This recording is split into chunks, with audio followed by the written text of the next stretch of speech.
Welcome to this new video on the Reddit Storylane.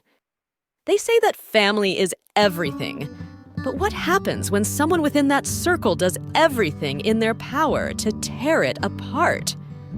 Today, I want to share the story of how my sister-in-law's calculated attempt to humiliate me backfired so spectacularly that it reshaped not just her life, but the dynamics of our entire family. 7 years ago, I married the love of my life, Harry. Our marriage has been everything I hoped for, filled with love, laughter, and partnership. But there has always been one shadow looming over us: his sister, Kayla. At first, I thought Kayla was someone I could build a relationship with.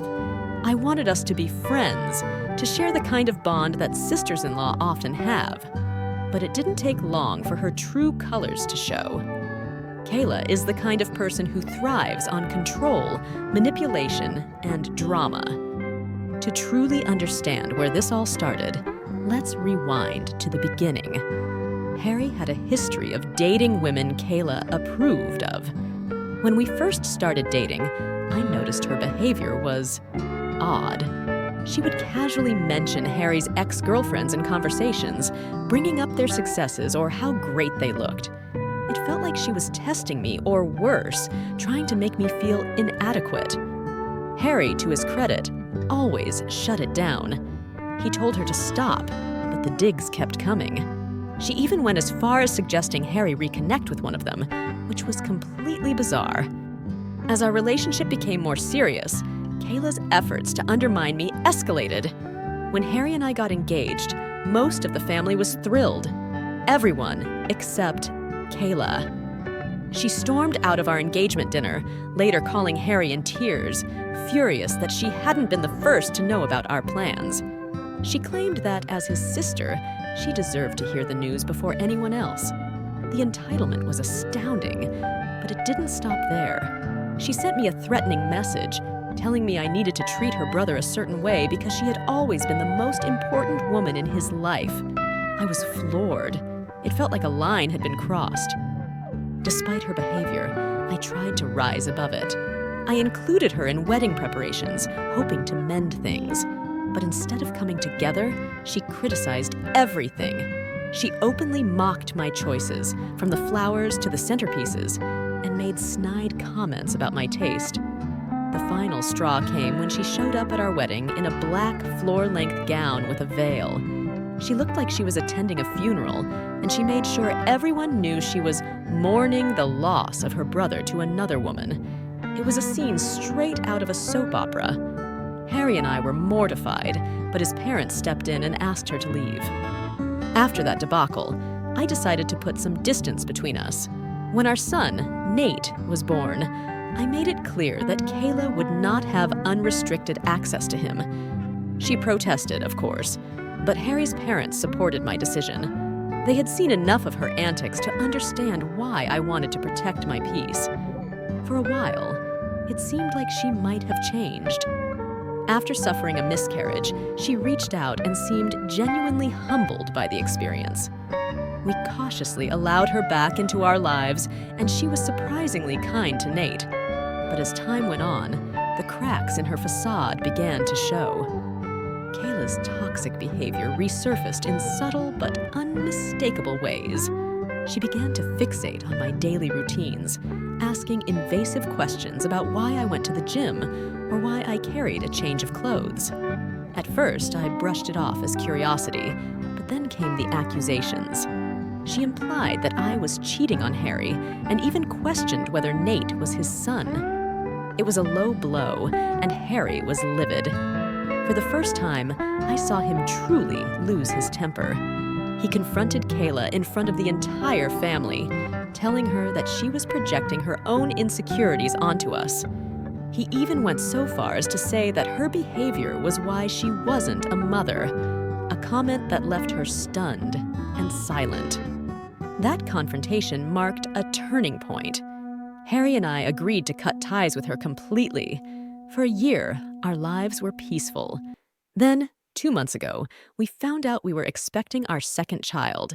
We decided to share the news at Harry's birthday party, a celebration organized by his parents. Celebrate milestones, yet sometimes the unexpected lurks where we least expect it. Today, I'm sharing a deeply personal story, one that began with celebration but spiraled into betrayal, heartbreak, and lessons I'll carry forever. It's a story of family, love, and unimaginable deceit. Let's start at the beginning. We had just shared the news that we were expecting a baby. The joy in the room was electric. Cheers, hugs, and even a few tears of happiness. My mother couldn't stop crying. My father saluted us, brimming with pride. Everyone wanted to know about baby names, nursery plans, and more. Everyone, except one person. My sister-in-law, Kayla, stood out, a shadow in a room full of light. She seemed stunned, even irritated. I tried to brush it off. Maybe she needed time to process. But a small voice in the back of my mind wondered, was something wrong?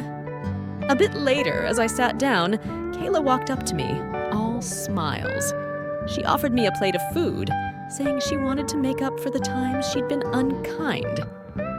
It felt genuine. I thanked her, trying to accept this small olive branch. But as I glanced at the plate, my stomach sank.